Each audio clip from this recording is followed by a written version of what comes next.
Et je pense que nous sommes en ligne. Super. Bonjour à toutes et à tous. Bonjour Antoine. Euh, Bonjour. Bienvenue tout le monde, toutes les personnes qui nous écoutent cet après-midi. Merci beaucoup Antoine pour ces 30 minutes que vous avez accepté de nous accorder pour nous parler de votre métier. Merci beaucoup pour ce temps. Avant peut-être de vous donner la parole et pour toutes les personnes qui nous écoutent et qui ne nous connaissent pas, Chance est un bilan de compétences et une communauté d'entraide pour trouver la voie professionnelle qui est faite pour vous ou pour peut-être redonner du sens à votre travail. Et quand vous faites le parcours avec Chance, on vous invite justement à explorer une pluralité de métiers et à rencontrer des personnes qui font les métiers qui vous intéressent. Et c'est ce que nous vous proposons à travers cette semaine un peu spéciale de live métier. Et on a beaucoup de chance de vous avoir, Antoine, en cette, je dirais, ce milieu d'après-midi. Vous avez accepté de venir nous parler de votre métier qui est celui de directeur commercial d'un atelier d'art sur verre, donc très particulier.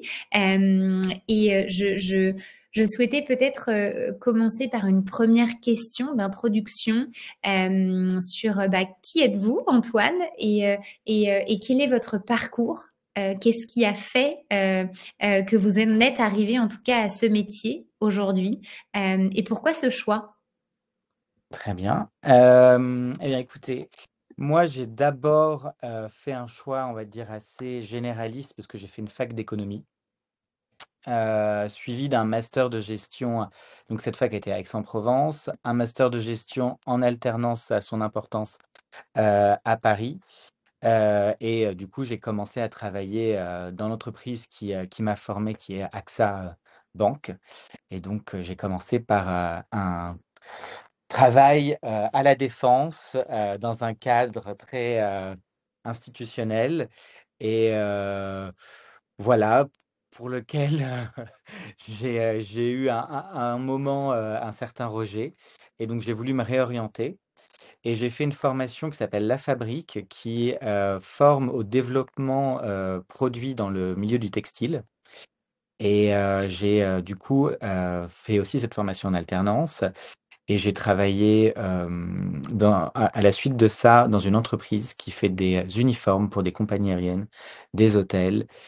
Et donc j'ai beaucoup voyagé. Je vendais, si vous voulez, à ce moment-là, la prestation de styliste. Donc c'était vraiment rentrer dans l'ADN des marques, comprendre qui ils étaient et le retranscrire ensuite en vêtements euh, de travail. Euh, et j'ai eu une opportunité de rentrer à la Compagnie du Verre, qui était donc déjà formée, mais fraîchement créée, qui est un atelier d'artisanat d'art qui, du coup, façonne le verre, le décor. Et voilà comment je suis arrivé jusqu'ici. Et ça a été une rencontre, en fait, familiale, vu que c'est mon oncle, puis mon cousin qui travaillait dans ce milieu. Et mon cousin, lui, a souhaité créer sa propre entité avec déjà plusieurs associés. Et au moment où je les ai rejoints, l'activité avait besoin de se développer et de s'organiser avec également un changement de lieu ou de production où on est dans cet atelier qui fait un peu plus de 100 mètres carrés euh, à Pantin, à Porte de la Villette. Voilà, voilà comment je suis arrivé ici. Merci beaucoup, Antoine. Vous avez parlé des rencontres et c'est vrai que on croit au pouvoir des rencontres qu'on peut faire dans une carrière professionnelle. Vous avez mentionné le fait que vous avez du coup changé de secteur. Vous avez gardé le même métier auquel vous avez été formé, donc de peut-être au démarrage de commercial, puis de responsable, puis maintenant de directeur commercial. Vous avez changé de secteur. Et par rapport à ce changement de secteur, qu'est-ce qui a fait que vous avez changé de secteur? Et est-ce qu'il y a des rencontres marquantes qui ont joué dans votre parcours et qui ont fait peut-être que vous êtes dit, en fait, le secteur pour lequel je pensais être fait, en fait, c'est pas forcément celui-là, c'en est un autre, voire plusieurs autres. Voilà, est-ce qu'il y a des rencontres marquantes qui ont joué en tout cas un rôle important dans vos décisions? Oui, tout à fait. Vous avez bien compris que j'avais changé de secteur et pas changé de métier. C'est, souvent ce que j'explique quand on me dit: «Ah oui, donc vous avez fait un virement à 180°». Non, non, pas du tout. Je vendais en plus quelque chose d'artistique, qui était, styliste, et là, aujourd'hui, je vends quelque chose d'artistique qui est l'artisan verrier. Donc je suis vraiment resté dans le même domaine. Et même si, la rencontre s'est faite grâce à des liens familiaux à la base, ça a été surtout, grâce au président de la Compagnie du Verre, qui est toujours le président de la Compagnie du Verre, qui s'appelle Philippe Massé, qui lui vient, lui aussi d'un autre secteur, le secteur de la communication. Il a eu une agence de com, enfin il a un parcours, qui pourrait vous expliquer, mais dans un autre, voilà, sujet, et qui, m'a identifié aussi, et ça a été, voilà, mon cousin, je le connaissais déjà, et la rencontre avec Philippe, ça a été vraiment l'élément décisif où c'est lui qui a dit: «Bon, je vous fais confiance». Et surtout, l'avantage, enfin ce qui a été proposé sur le plateau, ça a été de dire: «Je vous propose d'être co-entrepreneur avec nous», et donc ils m'ont tout de suite ouvert du capital, auquel j'ai participé, et ça a changé la donne. C'est ce qui m'a poussé à changer de secteur, c'est le volet entrepreneuriat, qui rentrait en ligne, et aussi un sentiment, peut-être dans mon ancienne société, de plafond de verre. OK. Voilà. OK, super. Merci, pour cette réponse. Je pense, aussi aux personnes qui nous écoutent, cet après-midi et qui peuvent peut-être, en tout cas, vouloir se diriger vers le métier de directeur commercial, dans le cadre peut-être d'une réorientation, d'une reconversion. Hem, Est-ce que vous pouvez nous parler en fait, qu'est-ce que c'est qu'être directeur commercial et en particulier peut-être dans le secteur dans lequel vous évoluez maintenant? Quelles sont les grandes missions? Donc j'imagine qu'il n'y a pas de quotidien type, ça doit être assez varié en tout cas. Mmh. Mais quelles sont voilà, les grandes missions, les grandes tâches, quels sont les enjeux que vous avez au quotidien? Notamment dans l'atelier justement dans lequel vous travaillez. Et ben, j'ai commencé en février 2019, donc juste avant le covid, et la première des missions, ça a été de comprendre, notre marché, de comprendre notre stratégie, enfin de la mettre en place, de la concevoir et de la mettre en place. Hem En fait, on est dans nous, l'artisanat est très varié. On peut avoir un atelier, être une personne, s'autogérer. Nous, on est une entreprise qui a la particularité de fonctionner avec des prescripteurs, que sont les architectes, les décorateurs. Donc on est en B2B, ou les designers. Donc il fallait identifier, qui étaient ces personnes-là, quels projets, en fait, elles avaient pour pouvoir intégrer nos verres. Parce que tous les verres que vous voyez derrière nous sont très ornementés, donc vont aller vers certains types de projets, d'hôtellerie très luxueuse, de privés très haut de gamme, et par exemple, Jean Nouvel, que tout le monde connaît, a peu l'opportunité de faire ce genre de réalisation. Donc il faut aller trouver les bons architectes, voilà, donc ça a été de comprendre ce secteur-là, et ma mission tous les jours, c'est, ben, de parler à ces gens, de les, nourrir de mon savoir-faire, des nouveautés qu'on peut apporter, et en même temps, on n'est pas sur un produit fini. C'est-à-dire que nous, on vend notre savoir-faire au service de la création. Ce sont eux les créatifs. Donc on va co-créer, se mettre au service d'eux. On est vraiment, on fait de l'art à la commande. Hem, donc on va leur montrer des possibles. Donc il faut avoir un éventail, le plus large possible de choses, à la fois j'ai envie de dire, voilà, de choses très classiques, très contemporaines, enfin voilà, il faut être dans différents styles et savoir à qui on parle, comment leur parler. Donc voilà, moi c'est ça mon quotidien, c'est, organiser des salons, organiser des rendez-vous clients, et puis, comme on est une petite structure quand même, je fais tout le suivi de projet. Donc, je vais du début du commencement jusqu'à la livraison. Voilà, même s'il y a un atelier qui reprend, le travail, qui vient surtout m'accompagner dans les rendez-vous quand ils sont qualifiés et puis, adapter le savoir-faire à la demande du client. OK, merci beaucoup. Hem Peut-être, je vais essayer de ne pas être trop scolaire, mais je me mets à la place peut-être de personnes qui, voilà, qui en tout cas s'intéressent à ce métier et qui se disent: «Mais en fait, pourquoi pas moi?» Hem Et pour ça, est-ce que, voilà, il y a des compétences un peu clés, que vous avez en tête justement, et qui sont, très importantes pour exercer ce métier? Des qualités? Est-ce que voilà, est-ce qu'il y a des choses, qu'il faut avoir en tout cas, pour devenir et pour être, commercial et après à des postes à plus haute responsabilité comme le vôtre, directeur commercial? Mmh, oui, je pense que déjà il faut avoir, un sens de l'humain. Enfin, le commercial, c'est quand même beaucoup, parler, discuter, comprendre l'autre, savoir écouter. Donc c'est beaucoup d'humain, c'est beaucoup de discussion. Voilà, c'est un échange, avant tout. Après moi, je suis dans le luxe, donc il y a certains codes, à avoir. Qui sont propres au luxe et qui enfin voilà, on parle avec Chanel, avec, Boucheron, avec, Van Cleef& Arpels, enfin, donc on travaille aussi avec tous les store design de ces marques et on travaille pour des architectes qui travaillent avec ces marques. Donc, c'est vrai qu'il y a des, cultures d'entreprise et des savoir, être qui sont très importants. Après les savoirs, scolaires, de base, oui, il faut gérer Excel, gérer, tout ce qui est la gestion quoi. Mais, mais je trouve que ce qui fait la différence, c'est ça, c'est pas le bagou, mais un peu. Ouais, c'est, savoir discuter avec ses interlocuteurs. Mmh.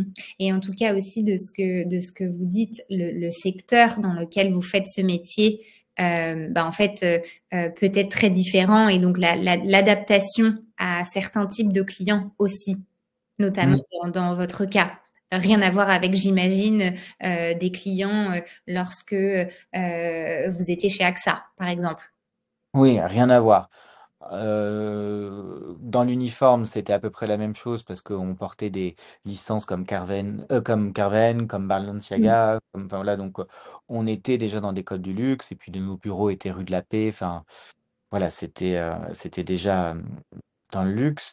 Mais, là, c en p dans l'artisanat, ce qui est assez chouette, c'est qu'on fait tout le temps des grands écarts. C'est-à-dire qu'à la fois, on va parler très technique, sur, l'épaisseur du verre qu'il faut, le poids que ça pèse, voilà, on va être vraiment dans des choses très concrètes et terre à terre et en même temps, on va avoir une discussion après, sur un dégradé de couleur, une profondeur de gravure qui donnerait, un contraste plus important sur tel type de feuillage dans un décor.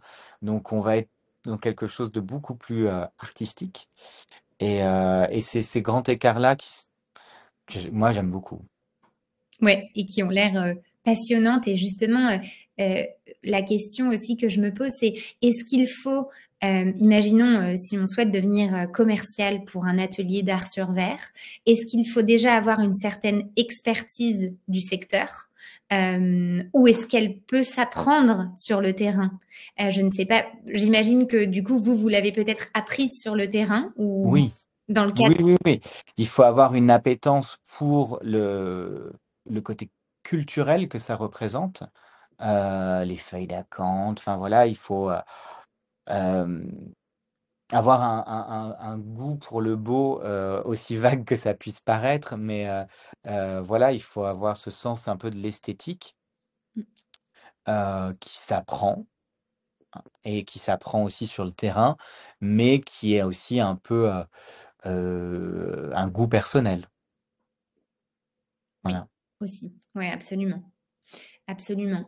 Et par rapport à ça, est-ce que vous avez, peut-être, des recommandations? On en parlait un petit peu tous les 2 tout à l'heure, mais de formation, pour des personnes qui souhaiteraient se diriger vers ces métiers, d'artisans d'art, et qui souhaiteraient, peut-être, voilà, occuper des postes de commerciaux, mais en tout cas se diriger vers ces secteurs. Est-ce qu'il y a, voilà, des formations particulières à faire, en tout cas, si l'on veut, entre guillemets, rentrer dans ce secteur-là. Oui, alors, je pense à Artisans d'avenir qui est une association, qui a été, créée par Aude Auger et Philippe Azé et qui propose, un parcours, le parcours de l'artisan, je crois, qui est en collaboration avec l'Académie de Versailles, et qui permet, de comprendre le milieu de l'artisanat d'art, que ça soit, pour devenir artisan, avoir, voilà, travailler le cuir, travailler le verre, travailler, tout plein de matériaux, mais voilà, avec ses mains ou au contraire être, en satellite autour des savoir-faire comme je peux l'être et hem et ils vont enfin voilà, leur but c'est de tirer les bonnes pratiques, de l'ensemble des intervenants avec qui ils discutent. Ils ont écrit même un livre à ce sujet. Moi, j'ai été, interviewé et comme beaucoup, beaucoup d'autres, hein, c'est vraiment des centaines de professionnels à qui ils parlent et ils essaient de tirer les bonnes pratiques de chacun et ils l'ont compilé dans une formation là récemment et heu et je vous conseille effectivement de les appeler, ouais, Artisans d'avenir. Voilà, je vais peut-être mettre un lien. Oui, super. J'ai mis le nom dans le chat, mais je vais tout de suite hop, essayer de trouver. Je pense que je les ai trouvés. C'est le réseau qui active les projets des artisans d'art. Ouais, je vais Je pense que c'est ça. Ouais, super. Et je partage le lien aussi dans le chat. Merci beaucoup Antoine pour toutes ces informations. J'ai une autre question. Bon, j'ai beaucoup de questions. Et d'ailleurs, n'hésitez pas, j'ai mis un petit message dans le chat, mais si certaines ont des questions, n'hésitez surtout pas à les poser dans le chat. On les traitera en live avec Antoine. On parle beaucoup de sens au travail. Et pour chance, le sens, c'est un alignement avec 4 piliers. 4 mmh piliers fondateurs, essentiels, et pas uniquement le pilier finalité qui correspond à la cause, à l'intérêt de la mission pour laquelle vous travaillez, du secteur, etc. Mais aussi le pilier métier, qui sont vos missions au quotidien, votre journée, vos journées, l'environnement de travail. Donc là, aujourd'hui, vous travaillez voilà, dans un atelier. Donc ça peut être le type d'entreprise, la culture d'entreprise, les valeurs de l'entreprise, ainsi que les impératifs personnels. Donc, ça va être vos horaires, votre niveau de rémunération, etc. Donc, en fait, le sens aujourd'hui, ça peut être avoir un travail qui me laisse du temps pour moi, tout simplement. mh. Ou avoir un travail qui me permette de manager parce que j'aime transmettre. Donc, ça peut être, ça peut être son sens du travail. Et du coup, j'aimerais vous demander aujourd'hui, en fait, quel sens vous trouvez dans votre vie professionnelle, vous, aujourd'hui, dans le cadre de votre travail? Hem, Moi, je crois que j'ai une grande liberté d'entreprendre. Heu, J'aime beaucoup, les gens avec qui je discute parce que, par exemple, la plupart des verres qui sont faits ici sont faits en collaboration avec d'autres ateliers, notamment un atelier d'artisanat d'art qui travaille la dorure à la feuille. Donc, on va créer ensemble des matériaux et les proposer, et c'est, ce sentiment d'être, des petits au au service du grand, c'est vraiment, valorisant. Enfin, on a fait, un gros chantier là récemment pour, la rénovation de la Mamounia, qui est un hôtel emblématique à Marrakech et et voilà, le but de l'entreprise qui est d'embellir des lieux et des lieux exceptionnels, c'est vraiment ce qui me porte au quotidien. Voilà, c'est à la fois l'environnement et ce que réalise l'entreprise, ce que produit l'entreprise me plaît beaucoup. On est, voilà, je suis pas à l'usine, enfin voilà, il y a plein de, voilà, je dirais que c'est ça. Super. Merci beaucoup. Merci pour ce partage. Et peut-être une dernière question. Et s'il y a des questions dans le chat, n'hésitez pas. Mais voilà, si vous aviez un conseil à partager, à donner à des personnes qui souhaiteraient se lancer dans ce métier, déjà dans un premier temps, et puis ensuite, peut-être dans ce secteur, parce que je pense que c'est un secteur qui est particulier. Voilà, des conseils à quelqu'un qui souhaite se lancer dans ce métier de directeur commercial. Et ensuite, peut-être des conseils plus liés au secteur de l'artisanat d'art. Qu'est-ce que vous diriez à des gens voilà, Oui, alors, il faut savoir que quand même, l'artisanat d'art, souvent, c'est des petites structures.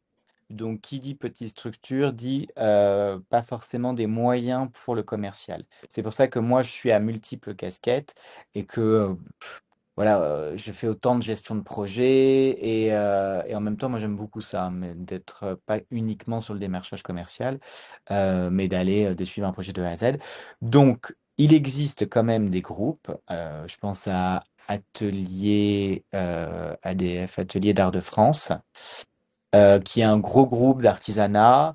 Il y en a d'autres où voilà, ils peuvent avoir des équipes commerciales, mais c'est souvent en lien avec le projet. Et, et peut-être s'adresser à ces gens-là en premier lieu. Ensuite, la plupart, enfin, il y a des beaux salons d'artisanat en France. Il y a la Biennale Révélation qui est ouvert au public, qui est un beau salon. Il y a le salon aussi du patrimoine. Voilà, il y a des salons où on a l'occasion de rencontrer ces artisans qui travaillent en B2B et que le grand public ne connaît pas, qui peut permettre une première approche, comprendre ces métiers et puis une prise de contact, tout simplement. Voilà. Après, il faut savoir que c'est un secteur qui attire, donc il y a du monde.